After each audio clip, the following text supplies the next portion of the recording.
We're going to talk to you about social media in the entertainment industry. The entertainment industry is entertaining. Also, because it is a very dynamic industry. And from our research, we not only identify that the entertainment industry is embracing the Web 2.0 transformation era, but also we came up with a framework that it could be easily transferable to other industries as well. So how did the entertainment industry use social media in the past? Basically, it was for promotion purposes. Whenever a company launched a new film, they created a Facebook group. They spread out the word to Twitter. They shared the trailer in YouTube or created a MySpace group. And as a result, that had a low level of engagement. But today, we are seeing a paradigm shift. Crowdsourcing is essentially outsourcing an internal function to an unidentified and possibly large internet community. Through the paradigm shift that has been brought upon by social media, crowdsourcing now permeates the entire creative production process, from the beginning in the ideation phase all the way to the broadcast. So without further ado, let's get into ideation, the creation of ideas. And really, I think Amazon Studios is an amazing example of this. It's essentially the crowdsourcing of ideas and reviews. And how it works is it begins with the user. It begins with an original idea. The user submits a smart, character-driven script for a TV series or movie.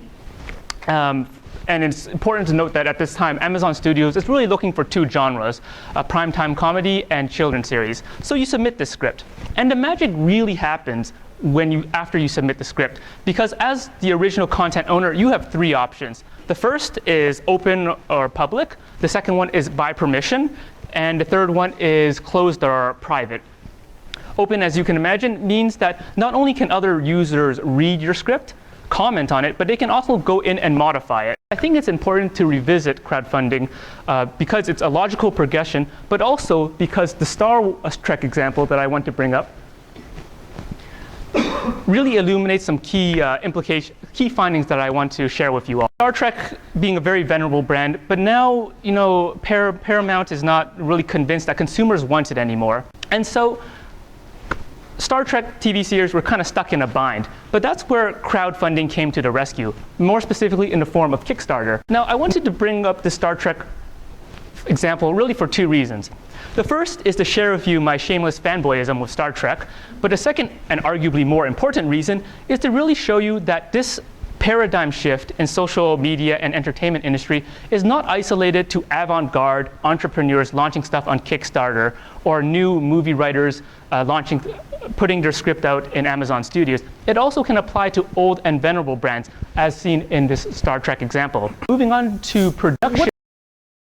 Star Wars Uncut really was is that two people thought that it'd be fun to see what fans' interpretation or understanding of Star Wars A New Hope meant to them. And so they broke down the Star Wars A New Hope into 473 15-second clips, posted it on a website, and users could go on the website, claim a scene, and then kind of remaster or reimagine what they felt Star Wars meant to them. And really, I want to go over what are the implications of what I've just said with regards to ideation, crowdfunding, and production. Earlier, Professor Kosnitz said that content is the scarce resource. So what happens when you have an access to a plethora of ideas, like through Amazon Studios? And what happens? And so what if, films and TV series are more easily financed than ever before, thanks to platforms like Kickstarter? And also, what happens when everyone can actually become a filmmaker in their own regards with a cell phone, as seen in Star Wars Uncut? And the main implication that I can see is really crowdsourcing empowers individuals and companies to produce stories and develop brands in ways otherwise not possible. And the kind of corollary from this is that, with all of this new content being pushed out, and I posted this on Facebook, does this have any implication on the cheapening of art, entertainment, or both? So I've talked to a degree as to how social media has influenced the production process for the entertainment industry, but it's actually done more than that. It's actually influenced the actual content of the films or videos being produced. And to that end, I'd like to pass it on to Juan, who will talk more about that. You, along with your friends, Facebook friends, create the story of the film, and you are given the power to create the plot of the story.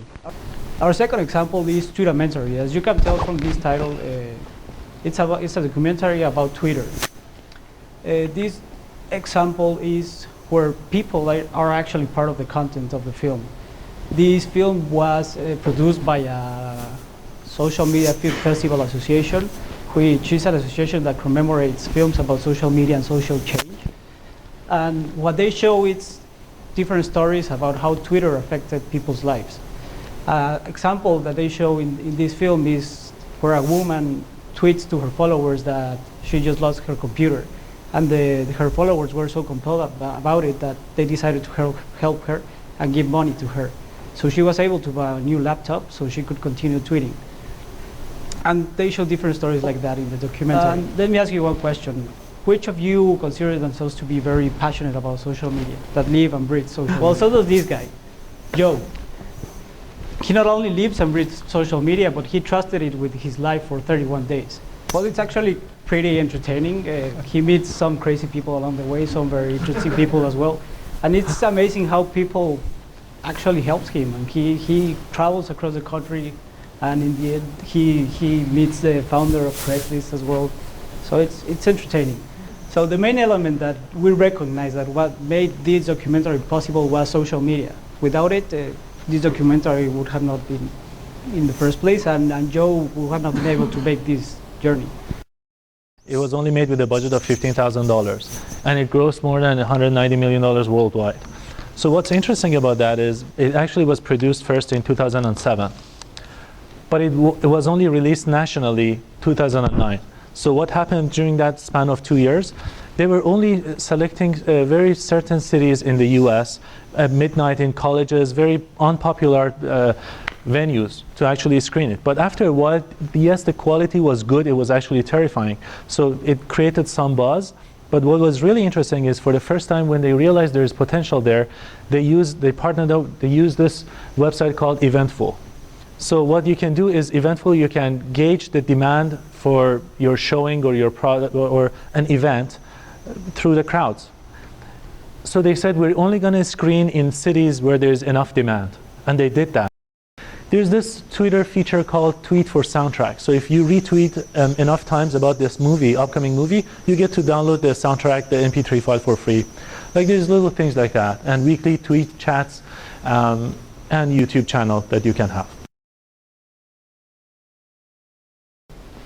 This app that they made, actually I think everyone can think of ways we can use something similar, is it aggregates all social media content everywhere on the web and categorizes it by networks, by geography. Like you can actually go click and select US there. It's very interactive the way it works, and it shows you and aggregates the data in a grid like that at the bottom.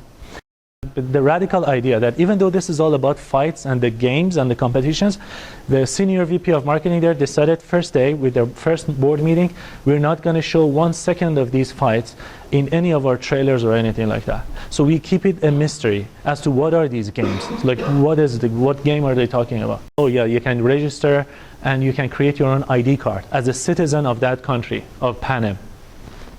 So they were starting to build that community, and by the time the movie was released, so within 6, 7, 8 months, 800,000 people already signed up and made their own digital IDs with their own profiles. Another cool thing they did, you see, this is how you can learn to use tools that apply exactly to your situation. Because it was all about these trendy and fashions and weird and funky fashions, right, and costumes, they decided to use Tumblr so that people, the fans, could actually follow up and learn about the culture and fashion in the Panem, residents of Panem.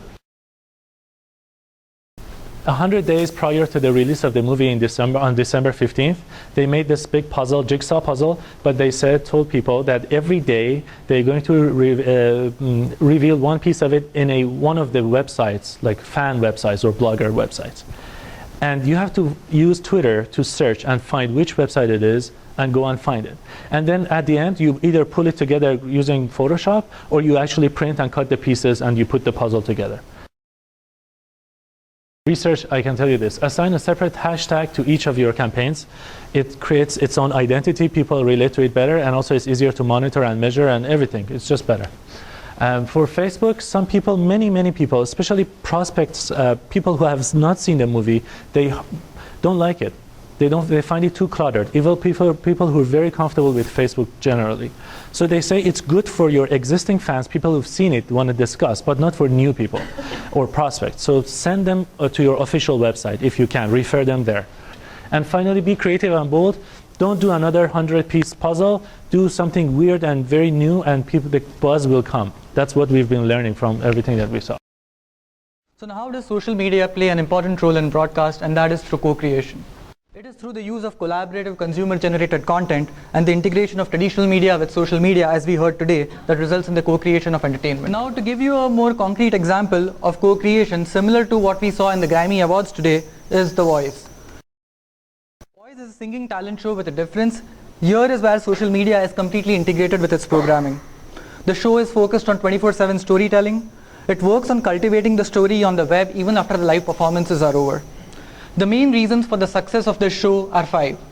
Firstly, is something we have coined stakeholder Twitterment. What we mean by this is that each of the stakeholders in the show had a Twitter account. The audience, the advisors, the digital correspondent, the judges, and the participants. So everyone was actively involved in Twitter. Secondly is the presence of a social media correspondent called Alison Hayslip. She kept the viewers up to date with Twitter and encouraged further collaboration and interactivity between the judges, the participants, and the audience.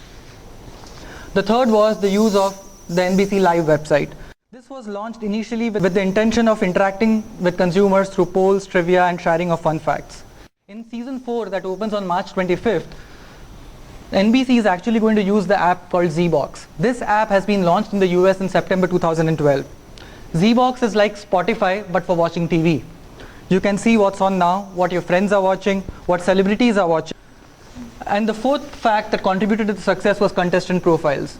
It was on one web page on their website where the blogs, Facebook accounts, Twitter feeds, and videos and photos of one contestant was integrated. And the fifth fact was live tweets. Now here we can see different examples in which the live tweets were used. They were used for creating emotional ties between the judge and the participant. There was a call to action for viewers to come and vote. And as you can interestingly see, there was gossip between the judges that was used to provoke the audience. We can see that with so many tweets coming in, you would feel as if you are in the Matrix. When we look at the data streaming through Twitter, we'll see peaks and valleys around the calls to action, which are the tweets and the hashtags. You will be able to see the direction in which the trends are going, and you'll be able to catch the mood of the customers. Now, filtering through all these tweets, like all these lines of tweets that you can see, is a very interesting task because you can help guide and shape the progress of the show. This is a great example of consumers are encouraged to collaboratively create brand meaning, however within the structural parameters of the show. So what is the impact that co-creation has had? It drives real-time engagement, delivers a compelling social co-viewing experience, and engages consumers in 24/7 storytelling or non-stop entertainment. Now you might wonder, how has all this been made possible? What is the success behind Voice? And that is Mass Relevance. Mass Relevance is a company that has created a social engagement platform for media and entertainment brands to drive real-time, relevant, and curated social experiences. We have learned that a 9% increase in social media buzz drives a 1% increase in ratings. But how does it drive advertising dollars? As we were discussing an hour before in class, what is the impact this has on advertising? And this is a question worth exploring. Now, to summarize the key takeaways from our entire presentation, there has been a paradigm shift in the industry with the advent of Web 2.0. Consumers are now engaged in all steps of the entertainment framework, right from ideation to broadcast. Secondly, crowdsourcing has significantly empowered individuals and companies to produce stories and develop brands that were otherwise not possible, like Star Trek Renegades. Thirdly, coordinating different social media platforms rather than letting them be independent, but integrating them with the whole business strategy and leveraging them in novel ways, like in the case of Hunger Games, can yield substantial rewards. And lastly, social media has opened up enormous possibilities for real-time engagement. Thereby, it can actually bring back television, the potential for television advertising. So that's it for our presentation for today.